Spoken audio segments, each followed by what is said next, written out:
I just left Page, Arizona, and now I'm heading east across the Navajo Nation to toward the southeast corner of Utah, and my goal is to find a remote campsite near Mexican Hat where I can set up for the eclipse, which happens in a couple of days.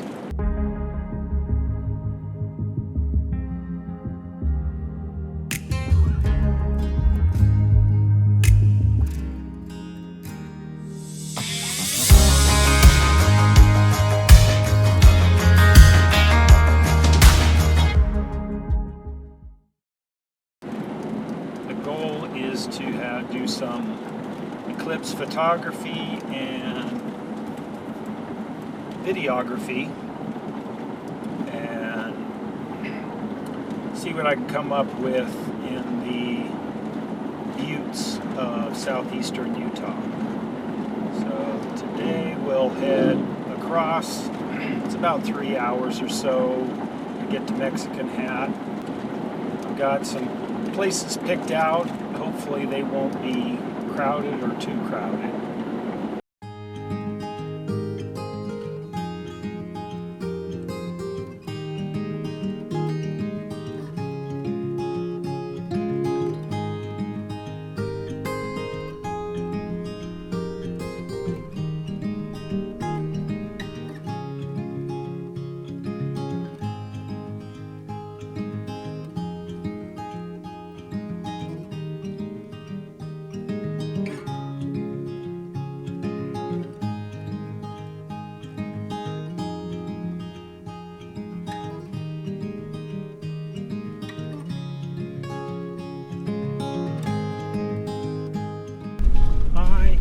Northwest of Mexican Hat, turned off the pavement before getting to Gooseneck State Park, and I plan to go all the way out to the end, or pretty much so, and see if there's any camping available. But I am hoping to stay away from the crowds.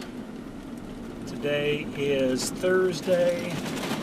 The eclipse is on Saturday, and I am hoping to get myself all set up and test it out, do a dry run tomorrow so that I can verify that everything's working properly before the actual eclipse.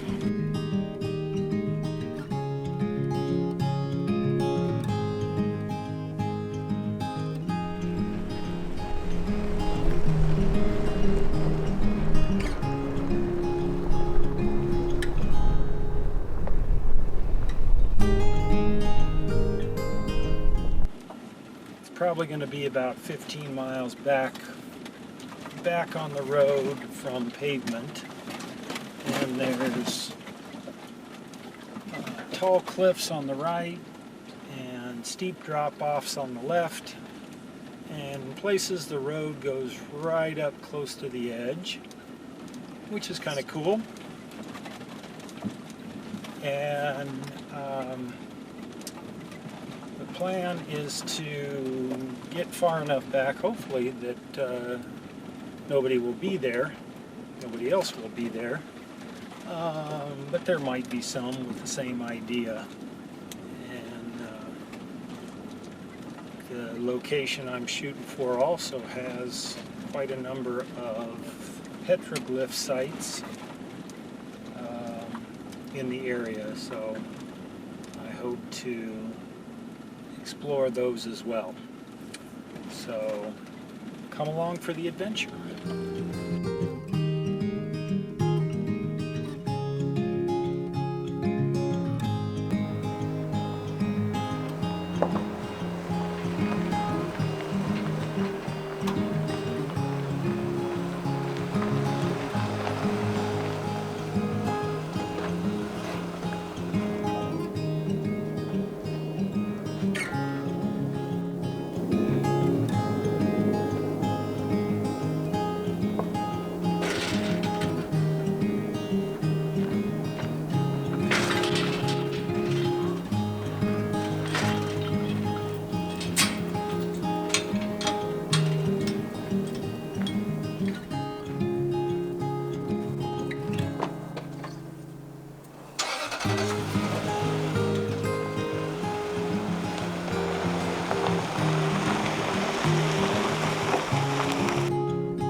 Well, good evening.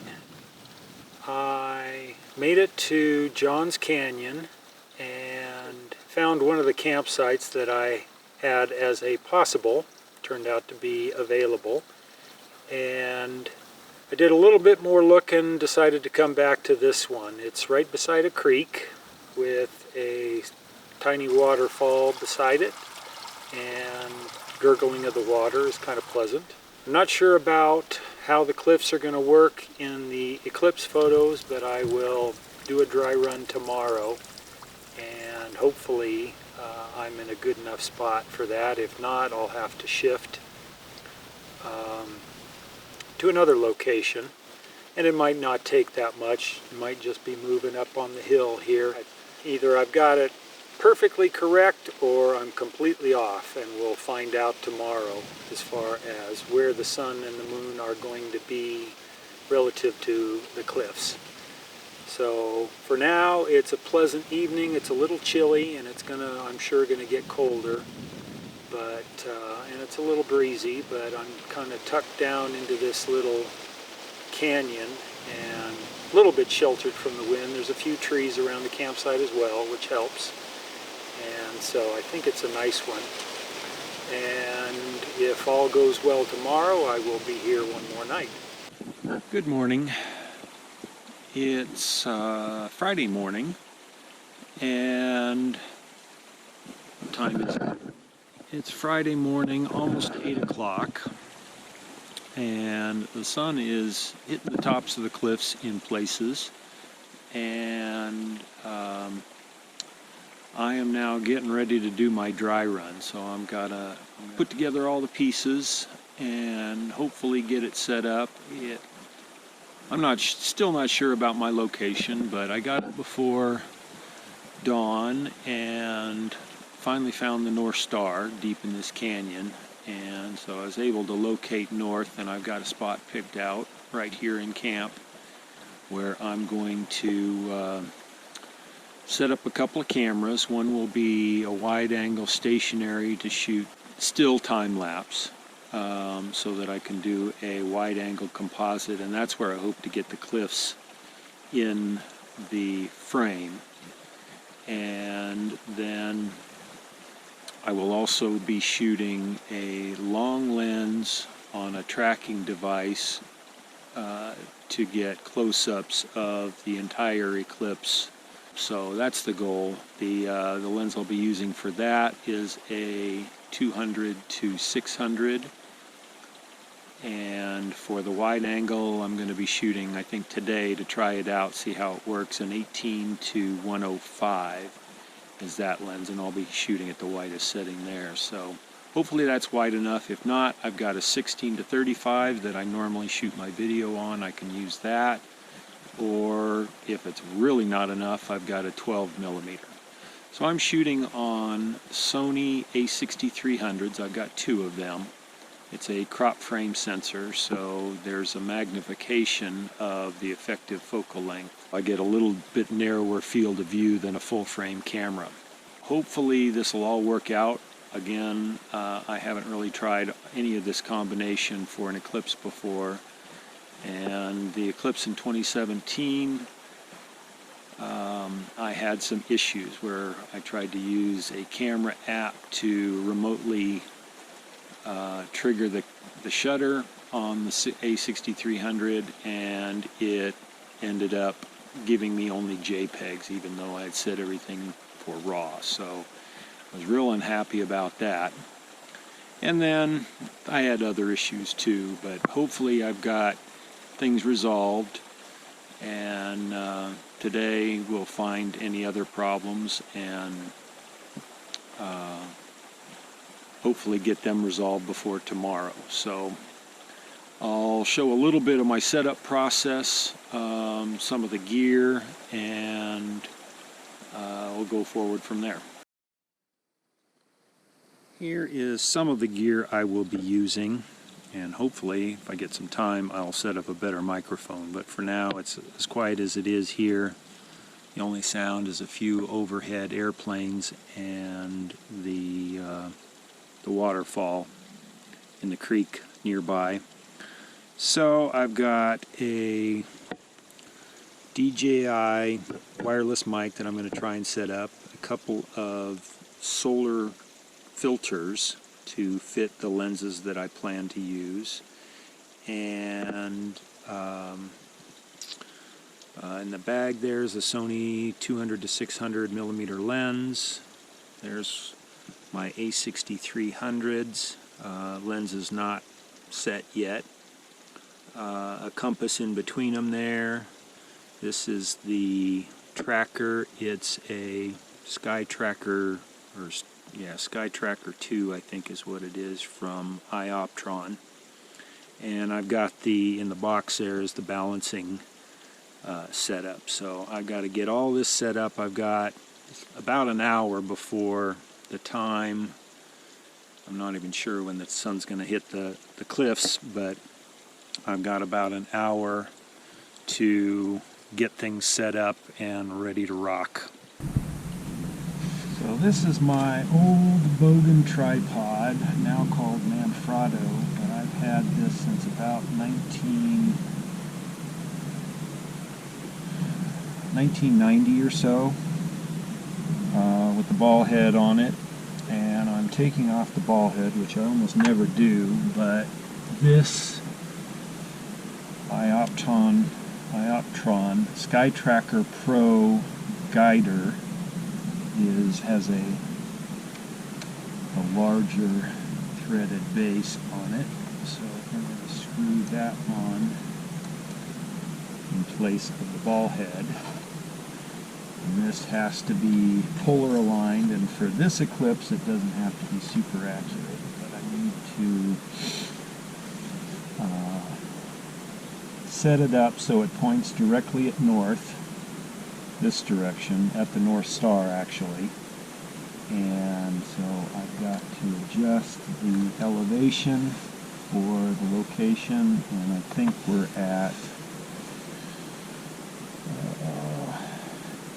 37 degrees, 37.28 degrees. That's not super accurate on the verniers here, but I will adjust it to close to 37. Let's have a 37.5 mark. So tighten that down. So when I get that aimed to the North Star through that opening there, and again it'll probably be just rough. I may, if everything works out today, I'll refine it tonight after dark and get it more accurate, but for tracking the sun it's not super critical. And then added to that is this counterbalance, and that screws in here, and this is designed to counterbalance the weight and take some of the load off of the motor when you have heavy camera equipment attached up here, which I will be doing. The next bit is this ball head. It attaches right here. Get everything nice and tight. Take off the quick release plate here. And here's the lens. Cover it for now. A lot of the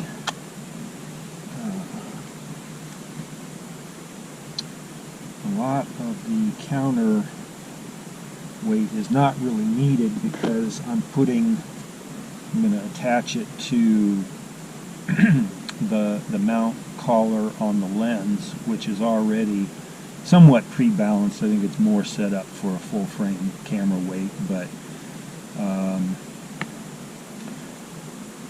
I've tried it out and I can certainly adjust how much I need on that one. So I'm going to see if this will fit that mount that exists on here already for another Now, and that will lock in. That's good.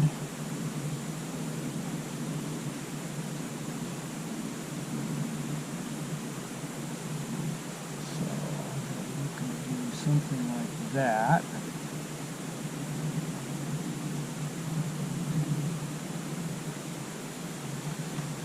And then this is normally my video camera. The bodies are the same, both A6300. This one normally sits in either on a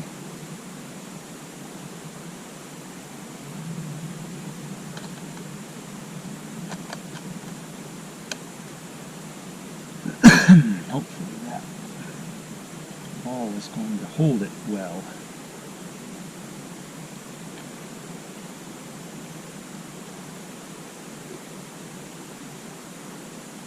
So I'll get it started there, and I'm not in my actual spot yet. I'm setting it up here a little closer. My spot's just over there by the tree. And I've never really used this. I tried it one time with a lunar eclipse and didn't have a whole lot of success.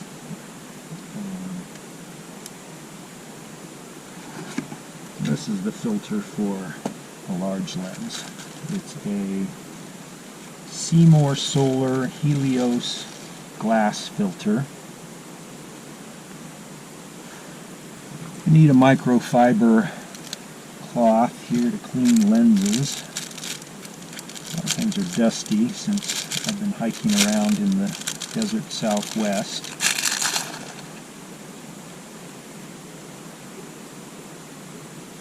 This has just got a couple of bits of fluff on it. So that fits over the front of the lens.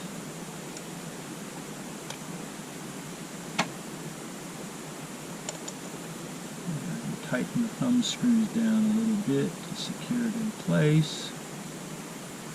I've got a similar filter that's a screw-on thread for the other camera. That's this one. It's also from Seymour Solar that I bought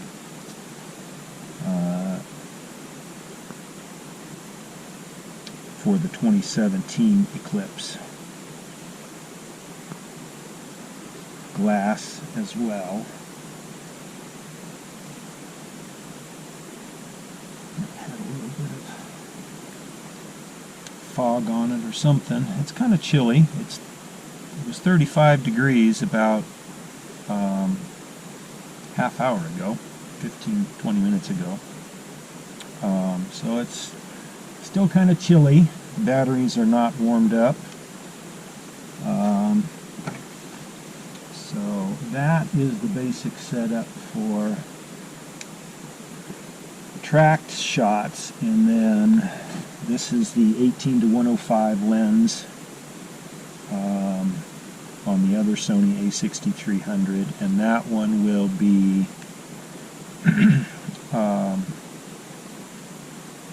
that will be stationary, and I'm just going to point it up toward the cliffs over here and on another tripod, and hopefully everything's going to work out. So the sun is up, and here is my setup.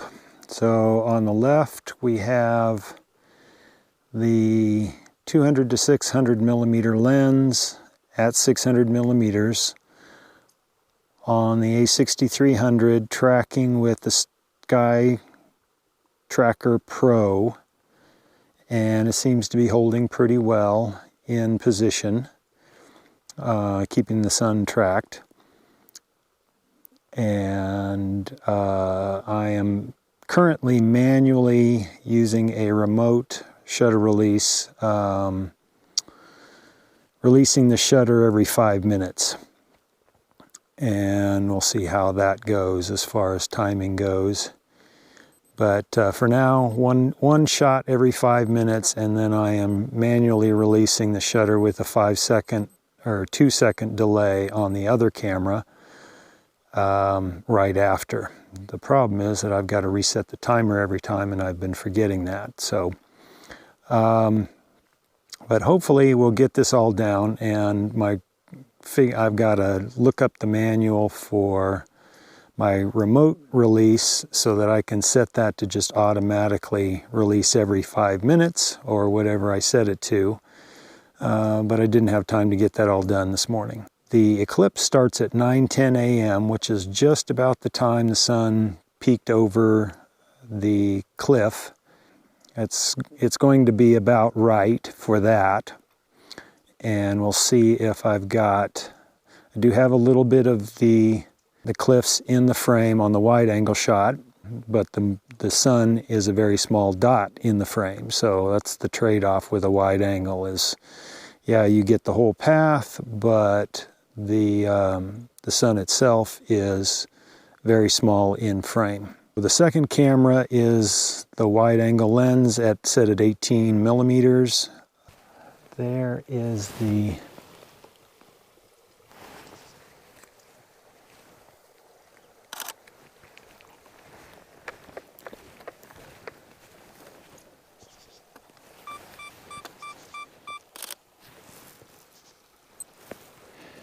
timer's reset.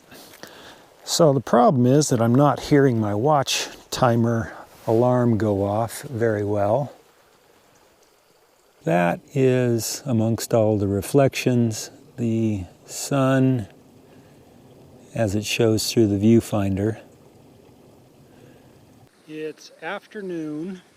It's about 10 after 12, and the second partial phase should have ended by now, so I've stopped photographing, and I will this afternoon download all the images, find the best exposures, look at the timing. It looks like with the wide angle shot that the framing that I had just put the sun out of frame once partial ends, so that's close enough. If I can adjust it maybe tomorrow a little bit so that, and I may completely do a different setup as far as framing goes, composition. But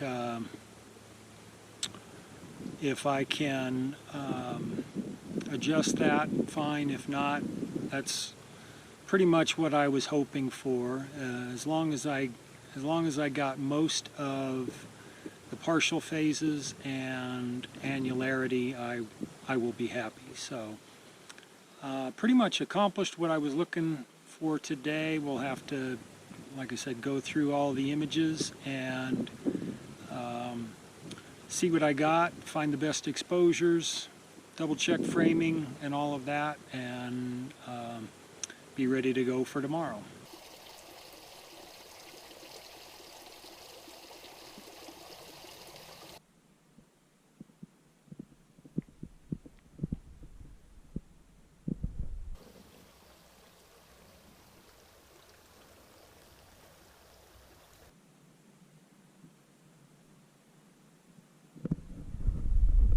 Saturday morning, it's about 8:20, and sunrise here at the cliffs is going to be probably around 9 to 9:10, and that's when I'm told the eclipse is supposed to start as well, although now I've got some conflicting data that it might be a little bit later, so we'll have to see how that shakes out. I'll keep a close eye on it, and I'll start it as if it was my original time. And I got pretty much all the issues worked out. Exposures turned out to be pretty good, so I'm going to go with those. I got the tracking mount properly aligned to the North Star, and so that should work pretty well, and rebalanced and that sort of thing. So I did get the interval timer set up, so the long lens on the tracking mount will run by itself, Once I start it, it'll just take a photograph every 3 minutes throughout, and I'll stop it during annularity to take more frequent shots. And I did reframe the wide angle shot a little bit, recompose that, so have a little bit different view on that, and hopefully capture the entire sequence in one frame. So I think I've got it all worked out. We'll see if I'm correct or not. After this, I will probably take a hike up to see some of the petroglyphs nearby. Actually, on the cliff behind me, at the base of those cliffs, there's several rocks that have petroglyphs on them. So I'm going to go visit those, I think, this afternoon. I'll probably update you throughout the eclipse.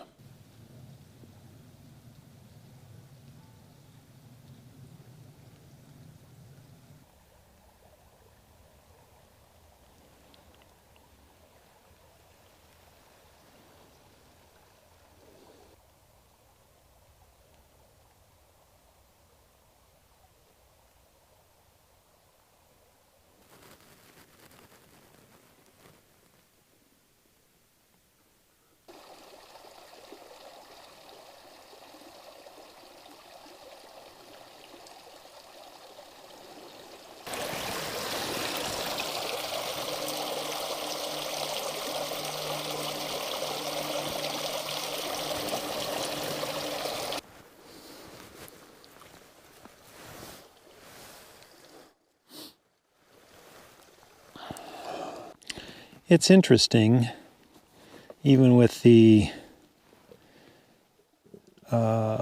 eclipse only about not even 30 minutes in, that the quality of the light has changed. It's become a little bit softer, a little bit dimmer. It's not quite as bright. Didn't notice it until I took off my sunglasses. So you definitely get a different feel almost from the beginning.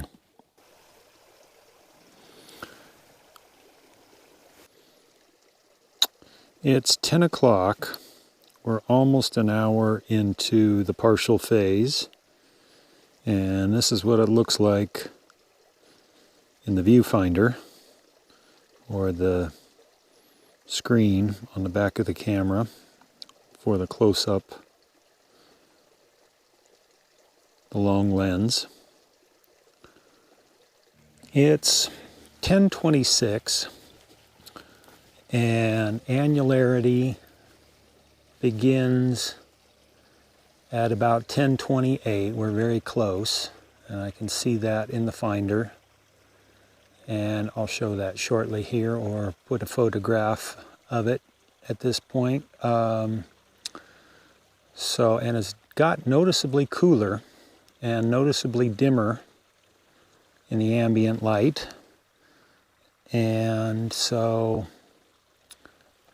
I'm going to get busy real quick here. I forgot to turn on the camera with the battery change, but I was successful with the battery change, reframing, and hopefully that may not have to reframe again.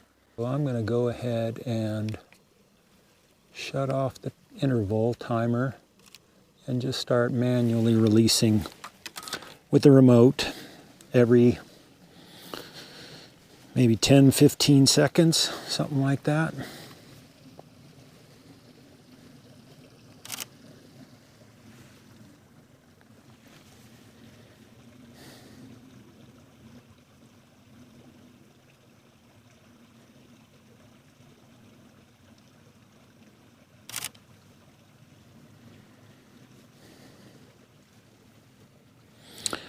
Almost want my jacket back on, but I got to be able to hear the alarm from my watch, so definitely don't need sunglasses anymore. It's not that bright, and annularity is almost there from what I can see. It's almost a full ring. Annularity is supposed to last at this point, at this location. Oh, I can see a ring now. for 4 minutes and 47 seconds. So it lasts a while.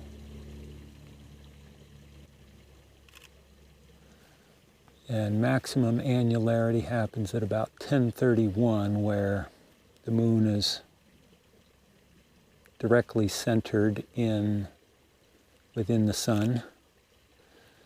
And because I am very close to the center line of annularity, I should, number one, have the longest or near the longest duration, but also the closest to fully centered at that point. So that's one of the reasons to be on the center line. It increases your duration and it increases how close the moon is centered within the sun. I need to take the filter off on that one and shoot the scene without the sun, or without the filter, and then put the filter back on. It's pretty cool and kind of chilly as well.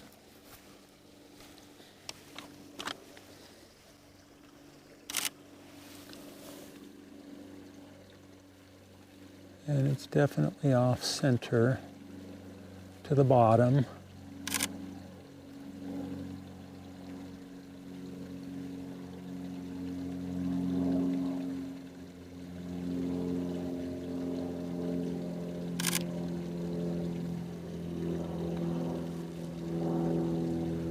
The ring is about to go away. We'll have this large crescent sun shortly here again.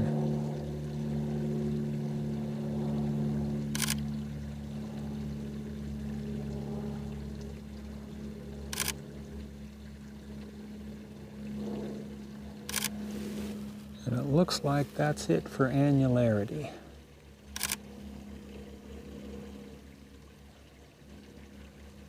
The edge of the moon has contacted the edge of the sun again. And now we're back into partial. Here's what it looks like post-annularity in the viewfinder. It's now just after 11, and the eclipse should be running for about another hour before partiality ends and it's back to normal again. So everything's still running well. The interval timer's working, and I may not have to adjust position framing on it, hopefully before the end. And so everything's going pretty much according to plan. Well, it is 12:02 and the eclipse has ended, and everything went mostly according to plan.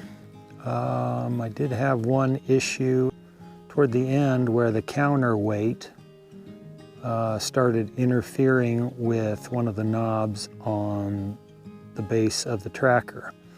And so instead of drifting down toward the bottom of the frame, it started drifting upward, and I couldn't figure it out for a while. Kept having to readjust. Well, the tracker was moving, but the counterweight was holding it back. So I've got something else to keep in mind for the next one, is to make sure that there's gonna be no interference between the moving parts and the stationary parts as the eclipse progresses. So everything's pretty much done here, so I just need to put it all away, and I think I'm gonna go for a hike, drive over to the petroglyph sites and go check those out this afternoon after lunch. And so the eclipse is done for now.